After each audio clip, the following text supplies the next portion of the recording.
Two causes for concern for Colorado football. Despite win over Nebraska, the Colorado Buffaloes football team has arrived. If that wasn't evident in their Week 1 win over TCU, then perhaps their Week 2 thumping of Nebraska helped. The Buffaloes beat the Cornhuskers 36-14, making them 2-0, already surpassing their record from last season of only one win. Head coach Deion Sanders kept many guessing all offseason if he and his newly revamped Buffaloes team were merely all talk and no walk, but through 2 weeks, the now number 18 ranked Colorado football team has made a disturbance through all of college football. But it should also be remembered it's just Week 2. Sports fans are notorious for overreactions, whether good or bad. If you're a Colorado football fan, you have some reason to be excused for optimistic overreactions after the years of misery you've been put through. Already shouting for, "We want Bama, why not?" It's cute, fun, and no one thinks too seriously of it. No one has had Colorado as a must-see team in decades, and they have never been as popular as a brand as they are right now, and it's all because of Sanders, Coach Prime. In 2 weeks, he's already outdone the Buffaloes' win total from last season. Granted, that wasn't hard to do, but nonetheless, it's impressive considering how terrible last year's team truly was. But it's still early in the season, and we're just really getting to know this new Buffs team helmed by Sanders. This team, like all others in college football, has its weaknesses and areas of concern. So what's Colorado's?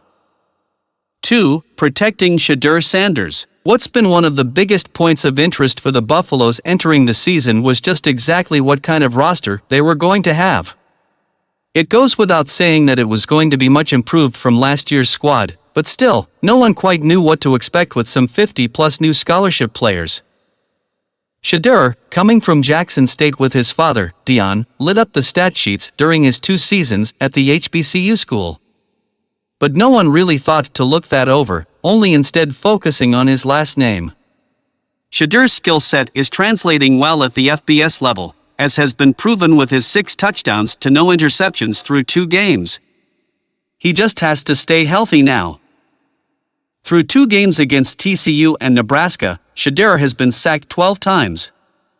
8 of those sacks came against the Cornhuskers, where the offensive line struggled to protect their prized quarterback. The Nebraska football team was obviously the better of the 2 defenses that Colorado has faced so far, as they held the Buffaloes to only 13 points through the first half. Deijon was lucky to stay healthy after the win, but already suffering double-digit sacks through 2 games is definitely an area of concern. This team will go as far as Deijon takes them, as he has proven to be the true leader of this team. Priority number 1 for Colorado for the rest of the season is keeping him healthy, especially with the schedule about to pick up in a few weeks. 1. Travis Hunter overhaul. We know how talented Travis Hunter is. You can see it every time he touches the field. His presence alone is enough to disturb both opposing defenses and offenses. But how long can he keep up playing both sides of the ball in a demanding Pac-12 schedule? Against Nebraska, he once again played a majority of the game on both sides of the ball. On offense, he played 69 of 77 snaps for 3 catches and 73 yards. On defense, he played 57 of 63 snaps for 4 tackles and 1 pass breakup. Rightfully so, he's considered the Shohei Ohtani of college football. But as we've now seen with Ohtani, playing both ways takes its toll on an athlete. Ohtani is now requiring his 2nd Tommy John surgery once the Los Angeles Angels go into the offseason. Hunter plays a much more physical sport than Ohtani, where there's really no comparison between baseball and football.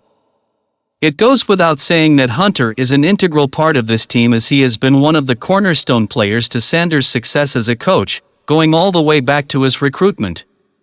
Playing close to almost 300 snaps through only 2 games has to be concerning to the Colorado football coaching staff, no matter how talented he is. With the beef of their schedule coming up at the end of the month with USC and Oregon, Colorado can't afford to lose him. In Week 1 against TCU, Hunter played a whopping 152 snaps, per the Sporting News, playing offense and defense, at noon in the hot and muggy Fort Worth, Texas heat no less.